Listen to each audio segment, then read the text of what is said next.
बचपन में उनकी माँ और माता पिता ने उन्हें पर्याप्त नहीं छुआ। जब वो बड़े हो जाते हैं तो वो हर समय किसी न किसी को छूने के लिए तरसते रहते हैं। इन सभी चीजों का व्यक्ति के जीवन पर बहुत असर पड़ता है। कितना शारीरिक संपर्क हुआ जब बच्चा पैदा हुआ, ये तय करेगा कि वो बाद में कितने शारीरिक संपर्क की चाह करेंगे।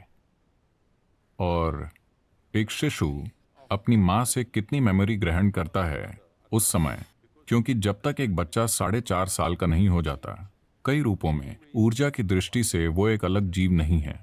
वो अब भी माँ के शरीर से जुड़ा है। असल में अगर लोग प्रकृति के अनुसार चलें तो उस समय तक उन्हें माँ का दूध पीना चाहिए और 4.5 साल तक जुड़े रहना चाहिए। प्राकृतिक रूप से ऐसा ही था। तब ऊर्जा मच्योर नहीं होती। उस समय अधिक से अधिक मेमोरी जो आप अपनी माँ से पाते हैं, ये और भी बेहतर होता है इसे मजबूत करने के लिए। मगर एक बार बच्चा बाहर जाने लगता है और एक अलग इंसान बन जाता है, जीवन खुद को व्यवस्थित करता है। भावुक होकर सोच सकते हैं वो मेरा बच्चा है, मगर जहां तक जीवन का संबंध है वो पूरी तरह अलग हो चुका है।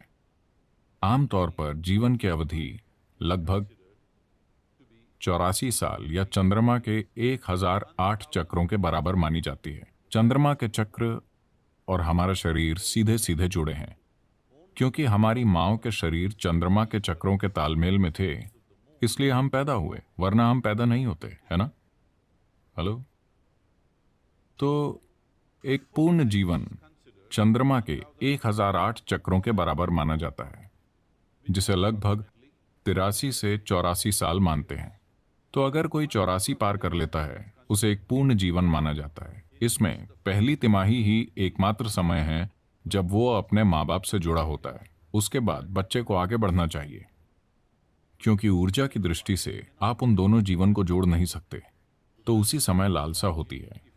अगर आपने अपने अंदर जरूरी समग्रता नहीं बनाई है तो दूसरे शरीर की चाह बढ़ जाती है।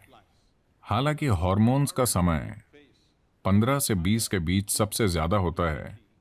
किसी के साथ जुड़ने की चाहत 21 साल की उम्र के बाद बढ़ती है, क्योंकि अनजाने में आप एक सैटेलाइट की तरह हैं जो मेन मदर से दूर हो गया। आप मदरबोर्ड से अलग हो गए। अब आप किसी चीज से जुड़ना चाहते हैं जब तक कि आपको थोड़ी समग्रता ना मिल जाए। इसीलिए 12 से 18 साल के बीच शरीर को मजबूत करने के लिए बहुत साधना करनी चाहिए, ताकि आप बेतहाशा किसी चीज या किसी व्यक्ति से खुद को ना बांध लें।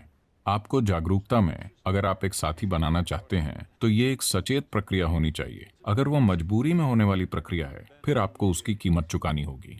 ये नैतिकता का सवाल नहीं है। ऐसा नहीं है कि ये पाप है, वो पाप है। सवाल ये है कि जीवन में आपकी प्राथमिकता क्या है। अगर आपकी प्राथमिकता इस जीवन को एक उच्च संभावना तक पहुंचाना है, तो आपको जागरूक होना चाहिए। अगर आप किसी तरह जीवन जीकर चले जाना चाहते हैं